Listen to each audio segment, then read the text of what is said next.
நினைச்சிருக்காரோ, நமக்கு என்ன வச்சிருக்காரோ அதை அறிந்து புரிந்து நம்ம செயல்படுறப்ப கண்டிப்பா நம்ம கீழே போக மாட்டோம். மற்றவங்களுக்கு முன்பாக மேலதான் அவர் வைப்பேங்கிறார். கீழாக்காமல் மேலாக்குவேன், வாழாக்காமல் தலையாக்குவேன்னு சொல்றாரு.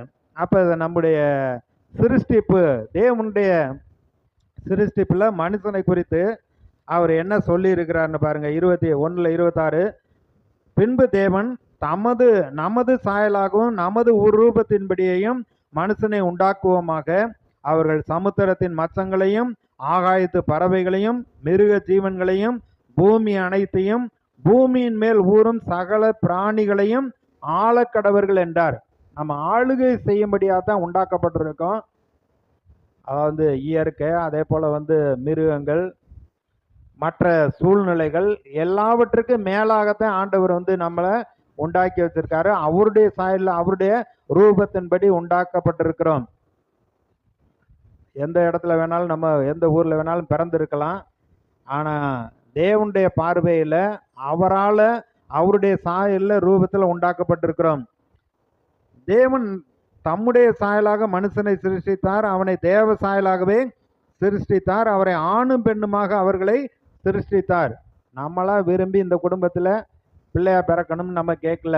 கர்த்தர் தான் அந்த குடும்பத்துல பிறக்க வைத்திருக்கிறார். தாயின் கருவில உருவாகினது முதற்கொண்டு நான் தெரிந்து கொண்டேன், உன்னை பரிசுத்தப்படுத்தினேன், உன்னை ஜாதிகளுக்கு தீர்க்கதரிசியாக கட்டளையிட்டேன் என்று எரேமியாவுக்கு சொன்னவர், தாயின் கருவிலே உருவாகிற பொழுது நம்முடைய எலும்புகள் உருவாகிற விதம் என்னதென்று கூட அவர் புஸ்தகத்துல எழுதி வைத்திருக்கிறார். தாயின் கருவிலிருந்து தாங்கினவர், ஏந்தினவர், அது கடைசி வரைக்கும், நரைமயிர் வரைக்கும், மரண பரியந்தம் அவர் நம்மை தாங்குவேன், ஏந்துவேன், சுமப்பேன், தப்புவிப்பேன் தான் சொல்லி இருக்கிறாரு. அப்ப ஆணு பெண்ணுமாக சிருஷ்டித்தார்.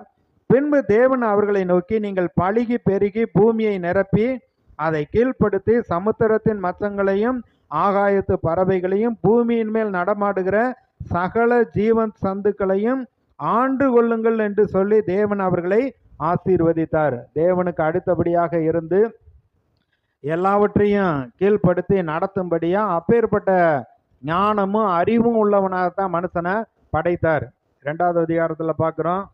ஆதாம் 19வது வசனம் பாருங்க, 2:19, தேவனாய கர்த்தர் வெளியின் சகல வித மிருகங்களையும் ஆகாயத்தின் சகல வித பறவைகளையும் மண்ணினாலே உருவாக்கி ஆதாம் அவைகளுக்கு என்ன பெயரிடுவான் என்று பார்க்கும்படி அவைகளை அவனிடத்தில் கொண்டு வந்தார்.